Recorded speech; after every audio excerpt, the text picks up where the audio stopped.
Brought to you by Chitale Bandhu. नमस्कार, मी Amol Joshi. Special रिपोर्टमध्ये तुम्हा सगळ्यांचं स्वागत. सुरुवातीला बघूया टॉप 25 बातम्या. दिलेला एकही शब्द सरकार फिरवणार नाही. कर्जमाफीवरून मुख्यमंत्री फडणवीसांचं महत्त्वाचं विधान. योग्य वेळी कर्जमाफीचाही निर्णय घेऊ, फडणवीसांची माहिती. निवडणूक झाल्यानंतर 45 दिवसात सर्व फुटेज नष्ट होणार. केंद्रीय निवडणूक आयोगाचा मोठा निर्णय. फुटेजचा गैरवापर करून चुकीची माहिती पसरवल्याची आयोगाला शंका. केंद्रीय निवडणूक आयोगाकडून नियमात मोठा बदल.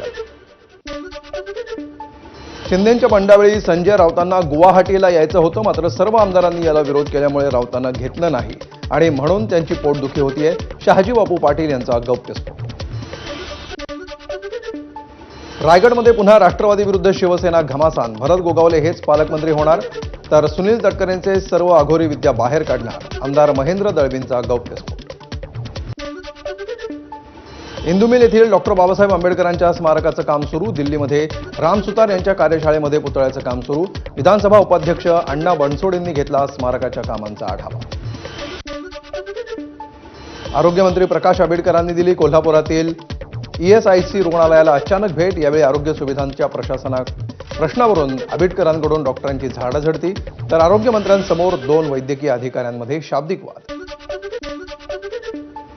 राज्यातील 30 वैद्यकीय महाविद्यालयांना निकषांची पूर्तता न केल्यामुळे NMCचा दणका. प्राध्यापकांची अपूर्ण संख्या, वैद्यकीय सोयीसुविधा नसल्यामुळे बजावली कारणे दाखवा नोटीस.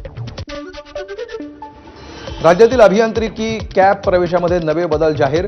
यंदा कॅप प्रवेश प्रक्रियेमध्ये 4 फेरी असणार. पहिल्या फेरीमध्ये पहिला पर्याय बंधनकारक, तर पुढच्या फेऱ्यांमध्ये अधिक पर्यायांची मुभा. नव्यानं पॅन क्रमांक मिळवण्यासाठी अर्ज करणार असाल तर आधार क्रमांक असणं गरजेचं. केंद्रीय प्रत्यक्ष कर मंडळाचा निर्णय. 1 जुलैपासून करण्यात येणार अंमलबजावणी. राज्यात 2019 पूर्वीच्या वाहनांसाठी HSRP लावण्यासाठी 15 ऑगस्टपर्यंत मुदतवाढ. ही शेवटची मुदतवाढ असून यानंतर वायुवेग पथकामार्फत दंडात्मक कारवाई करण्यात येणार असल्याची RTOची माहिती.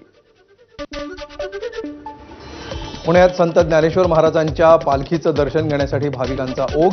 पुणेकरांच्या दर्शनासाठी नानापेठेतील विठ्ठल मंदिरामध्ये पालखीचा मुक्काम. कर्जबाजारीपणामुळे आत्महत्या केलेल्या शेतकऱ्यांची मुलं वारीत सहभागी. आत्महत्या करू नका, शेतकऱ्यांच्या मुलांचं आवाहन. पुण्यातील निवडुंगा विठोबा मंदिरामध्ये संत तुकाराम महाराजांच्या पालखीचं दर्शन घेण्यासाठी मोठी गर्दी. निवडुंगा विठोबा मंदिरामध्ये तुकोबांच्या पालखीचा मुक्काम.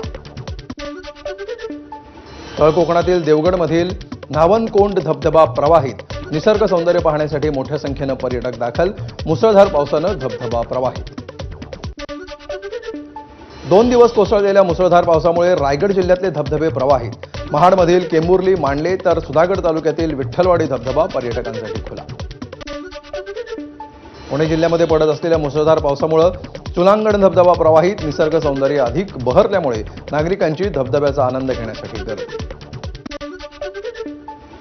आज इराणहून एकूण 310 भारतीय विद्यार्थी विशेष फ्लाईटनं भारतामध्ये सुरक्षित परतले. आतापर्यंत 827 परदेशी विद्यार्थी परतले. विद्यार्थ्यांनी मानले सरकारचे आभार. इस्रायलच्या अचूक हल्ल्यामध्ये हमास आणि इराणचा समन्वयक असलेला सईद इजादी ठार. तो 7 ऑक्टोबर हत्याकांडाचा सूत्रधार आणि कुद्स फोर्सचा कमांडर असल्याची माहिती. इस्रायलकडून इराणच्या क्षेपणास्त्रांचा हवेतच निचरा. या संघर्षामध्ये इराणी क्षेपणास्त्रांचा खच तेल अवीवच्या रस्त्यावर पडल्याचा व्हिडिओ समोर. शांततेच्या नोबेल पुरस्कारासाठी पाकिस्तानकडून ट्रम्प यांच्या नावाची शिफारस. भारत पाकिस्तान तणावादरम्यान मध्यस्थीसाठी नोबेल देण्याची मागणी. लष्कर प्रमुख मुनीर यांच्याकडून डोनाल्ड ट्रम्प यांच्यासाठी बॅटिंग. आपल्याला शांततेचं नोबेल मिळणार नाही, पण लोकांना सगळं माहिती आहे. अमेरिकेचे अध्यक्ष डोनाल्ड ट्रम्प यांचं वक्तव्य. कांगो आणि रवांडामध्ये शस्त्रसंधी घडवल्यानंतर वक्तव्य.